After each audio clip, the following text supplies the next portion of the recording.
Hello, and welcome to the AK podcast, where we are going to discuss science and nutrition through livestock with some of the best and the brightest people in the business. I'm your host, Chris Radke, in the sales department here at Agri-King, and with me today is the Director of Field Services and a member of the sales management team, Mr. Mike Donaldson. Mike, we just went through Thanksgiving. How was your Thanksgiving? It was very, very nice. Kind of different to have the Detroit Lions, who is my NFC team. Kind of different to have them the good game of the day instead of the Cowboys. But everything turned out well. I had a very nice time. How was your Thanksgiving, Chris? Great. We went up north to my sister and just kind of hung out with them. We don't get to see them very often, so that was wonderful. And of course, overate. So great times for Thanksgiving. Mike, what are we going to talk about today? Well, Chris, today we're joined by Dr. James Coomer from the nutrition department at Agri-King. James is one of our nutritionists, and he has spent a great deal of time learning and working with toxins, their impact on livestock, and what we can do about those problems that were probably being caused by toxins. Welcome, James. How are you doing? Doing well, Mike. And Chris, it's good to be with you today on the podcast, and had an exciting Thanksgiving myself. I went south instead of north, though, Chris. It was a little bit warmer, but still cool. Well, that's why you're the smart person on the podcast that Chris referenced. That's a good deal. Well, James, in recent years, it seems like toxins are being talked about more and more as a problem in livestock nutrition. I've been with Agri-King for a little over 30 years. It's certainly been something that's always existed, but its problems with them seem to be getting worse, not better. To start with, what does that term toxins really referencing? What's that applying to? Good question, Mike. We talk about toxins, but it's really, the full term is mycotoxins, and it's a toxin that comes from microbes, or in this case, molds or molds or fungi that produce this toxin or chemical element as a protective mechanism for them to give them a competitive advantage when they're growing. And you're right, it does seem to have gotten worse over time, and there are some reasons for that. And I think part of it is our recognition of them and the increased ability to detect them and do something about them. So you're saying that while they may be a bigger problem than they used to be, it's now being recognized and identified, and things that we always knew weren't right, we now sometimes know are the result of toxins? Yes, our ability to test for mycotoxins has improved drastically. Like you, I've been in the industry for a little over 30 years, and the ability to test for and detect them has improved over these 30 years. But in addition, our ability to do something about the effects they're having have improved, so it benefits us to test for them more. And then also, the effects of the mycotoxins become more pronounced as our productivity increases, because as the productivity increases, the cow's body is running on a little finer edge, I guess, kind of like a highly skilled athlete. Olympic athletes are running right on the edge. They're always pushing the edge. Okay. As we push for higher and higher production, we're asking those cows to do more and more. And it puts a little more stress on their body, and the more stress there is, the more mycotoxins or other infectious agents cause problems for the animals. Okay. Well, let me ask you 3 questions all at once, and you can decide how you want to answer them and how to cover it. So sure. The first would be, and you sort of touched on it, but where do toxins come from? What are the growing conditions or the weather conditions that seem to be the cause of higher levels of toxins? And can toxin levels continue to go up once the crop's already in storage? Good question, Mike. And I'm going to start a little bit in reverse order. The storage part, there are some toxins that can be produced during storage. There's certain molds, but for the most part, most of the toxins come in from the field with the crops. The molds grow on the crop while it's in the field and produce the toxins there. Once the crop's in storage, we generally have very little increase in toxins, with the exception of 1 or 2 specific toxins that can be increased. In terms of how do we get the toxins on the crops? Why do we have them, or what produces the toxins? There's really 2 things like to talk to people about. One, you've got to get mold growth to get toxins to begin with. So you need conditions that are good for molds to grow. That means you got to have adequate moisture there, or activating water for the mold to grow. You need temperatures that are appropriate for the molds, and some molds grow under warmer temperatures, some under cooler temperatures. So it just depends on the mold, which one's specific. And you, of course, have to have oxygen present. But just because the mold grows doesn't mean we're going to have toxins present. In order for toxins to be produced, you need to have mold growth, but then you need to have a stressor for the molds so that they think they're under stress, and then they produce the toxins as a protective mechanism for their self. So if you just have lots of mold growth, doesn't mean you're going to have toxins. You need to stress the mold in order to get the toxins as well. I didn't realize that was a reaction, that the molds were responding to something to drive the toxins up. I thought molds and toxins were sort of synonymous. I didn't realize that. That's what a lot of people think. A good example is I had one of our field people called me one day. He's like, I've got a sample sent on. We need to get tests for toxins. He said, I know it's going to be terrible. This was corn. They took the sample in like January, February. The corn had been in the field and they were just harvesting it. And he sent me a picture of it. And this year corn was just black. It had mold all over it. It was just nasty. And I warned him. I said, just because it's black with mold doesn't mean we're going to have toxins. And sure enough, we sent it in, had almost no toxins in it. Because the molds had just grown and grown and grown. They were never stressed. So that doesn't mean it's good feed to feed the cows. Well, sure. But it just meant we didn't have toxins in it. Yeah. Well, suppose that maybe suppose on my farm, I haven't really dealt with toxins. I'm currently not doing anything for toxins. What are some of the things I might see in my animals? What are some symptoms that an animal's being adversely affected by toxins? Good question. Really, I'll break it down. There's one specific toxin, mycotoxin, called zearalenone. And zearalenone, the chemical composition of it looks very similar to estrogen. So the effects it has on the animal are very much related to reproductive type things. If you're having reproductive issues in your herd, there's a good chance we've got some zearalenone in your feed, and it has that specific effect. Most of the other toxins are more generalized effects, and they affect the digestive tract and the immune system. So anything that would be related to, you'll see with all the toxins, you have reduced response to vaccines. The animal doesn't respond as well to vaccines. They're more susceptible to secondary infections of any kind, really, because the toxin is just creating a more stressful environment for the animal, which puts their immune system under more stress, makes them more susceptible to infection by anything else.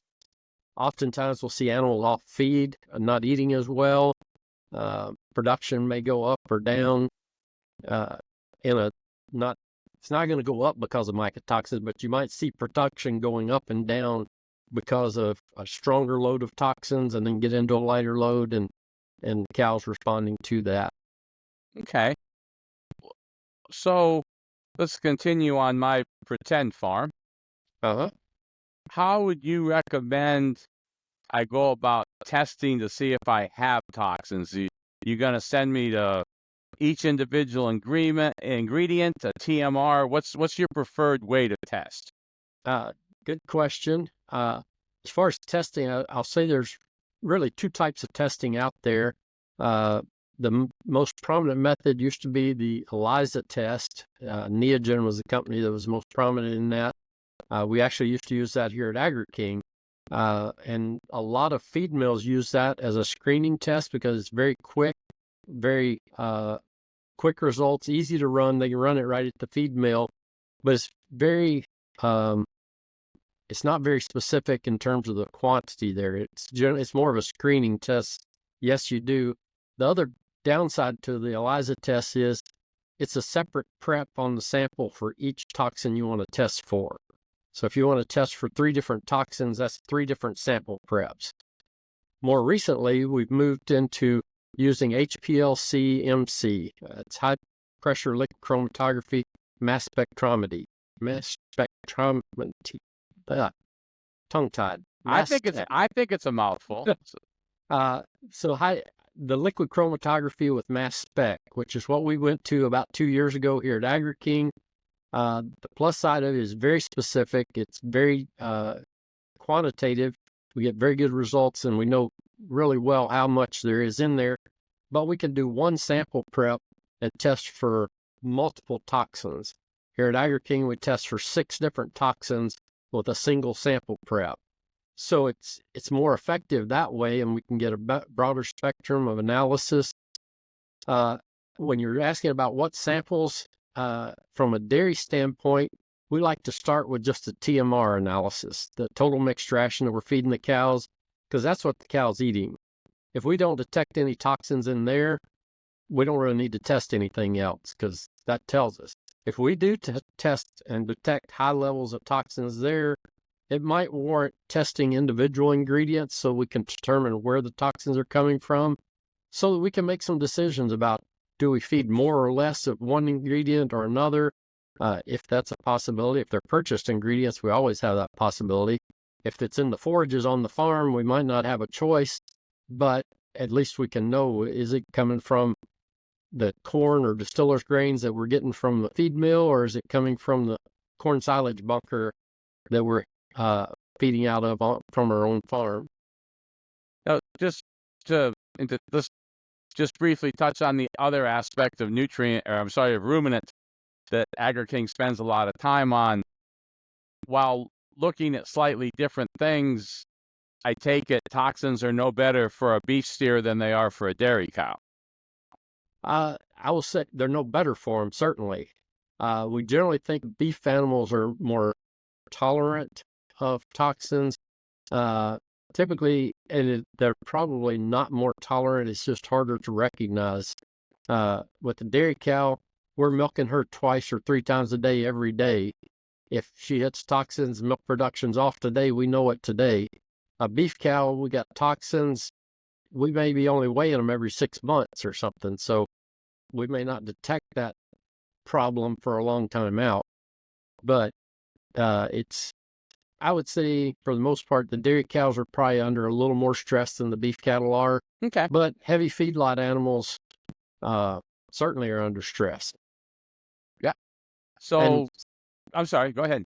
I was going to say, another place on the beef where we're seeing a lot of response in dealing with toxins, the transition time, where beef calves are weaned off their mothers and then transition to a feedlot situation. Mm-hmm. That's a stressful time for them, and they're much more susceptible to issues with mycotoxins. So going back to my pretend dairy farm, I've done some testing on my TMR. I've got issues with 1 or more toxins. What are the things I can do to try and get through this, and maybe even touch on not only adjusting what feedstuffs I use, what are some things that people put in because I have toxins, and maybe touch briefly on some of the things people use that aren't quite approved to be used that way. Good questions. I think you started right place there. The first thing we do is identify where the toxins are coming from. And if we can eliminate the toxins, that's step number 1. If it's possible, let's eliminate them. If we can't eliminate them, how do we reduce them in the feed so that we reduce that stress on the animal? If we can't do anything, if it's in our forages and we got to feed those forages, we can't afford to go buy new forages. So how do we deal with them? They're in the diet. What can we do? There are a number of things. There are feed additives you can put into the diet.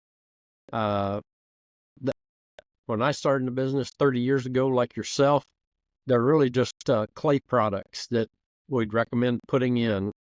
And the clay products are really just a porous product that might have an electrical charge that you hope that the mycotoxin attaches to and reduces the chances that the mycotoxin can have negative effects on the animal.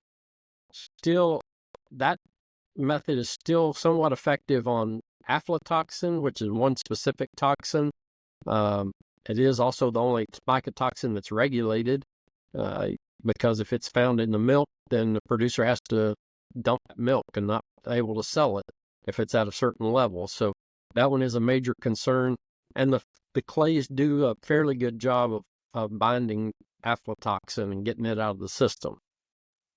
Beyond that, most of the other mycotoxins do not have a good affinity for those clays, so they're not as effective as helping with them. One product that many people have used in the livestock industry, even though it's not labeled for or really approved for use, is charcoal. It's kind of the gold standard. It's kind of unique that FDA has approved it for use in humans. You can go to the grocery store or the pharmacy and buy charcoal and take yourself, but USDA has not approved it for use in animals. So we can't technically use it in cattle, but it is an absorbent product. Again, using more of an attractant, trying to bind the toxins and get them out of the system. More recently in my career, and in certainly the last 10 years, the use of more specific targeting products, using yeast products, which have some binding sites on yeast cell walls to try to bind them. Even more recently, the use of enzyme technology to attack specific mycotoxins, such as zearalenone and fumonisin. I know those two mycotoxins, there are products on the market that have enzymes in them to attack those two specific enzymes, and they don't just bind them, they actually break them down and make them non-toxic. So they can't cause a problem with the animal. At Agri-King, we're, I think, justifiably proud of what our AKMC product can do to help a farm deal with toxins. Could you give us a little description of that and how that's helping? Sure. As in most of the things we've developed here at Agri-King, we try to think through the whole process and put together the best solution to a problem. And so with AKMC, the product we introduced about 3 years ago to deal with mycotoxins or challenge feeds that have mycotoxins in them, we developed a product that has an absorbent in it. It does have some clay in it. It has some yeast cell wall in it to help from that standpoint. We also developed some microbial products that produce enzymes that attack specifically zearalenone.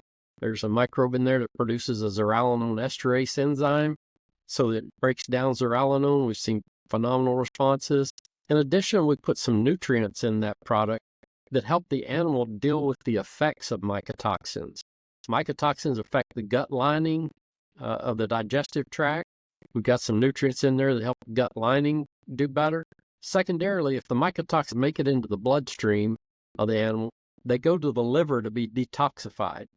And that's a very oxidative process. Can cause damage to the liver. So we've put high-level antioxidants in there to help the liver deal with those oxidative stress, so the animal's better able to deal with the stress of the effects of those mycotoxins, in addition to help getting rid of the mycotoxins themselves. Now, does a farm have to be on a full Agri-King nutrition program to be able to get these benefits from AKMC? No, they don't. Now, I think they'll get greater benefit if they're on both our nutrition program and AKMC, but no, AKMC can be included into any nutritional program and can be used within any species. We've been talking about dairy, but we've had tremendous success in both poultry and swine as well. So we used it in dairy, we used it in beef, swine, poultry, all, and had very good success with it. Wonderful. Well, if you could look over there to the side of your desk that we can't see into that crystal ball I know all nutritionists have, what do you see in the future as far as ongoing issues with toxins? Getting worse, less of a problem? What do you think we're in for? I think toxins are with us for the long haul. I don't think we'll ever get rid of them completely. I think there are opportunities to reduce mycotoxins before they ever get to the animal. One thing we have seen for sure is reduced mycotoxins when you reduce the amount of plant material left on the field after harvesting.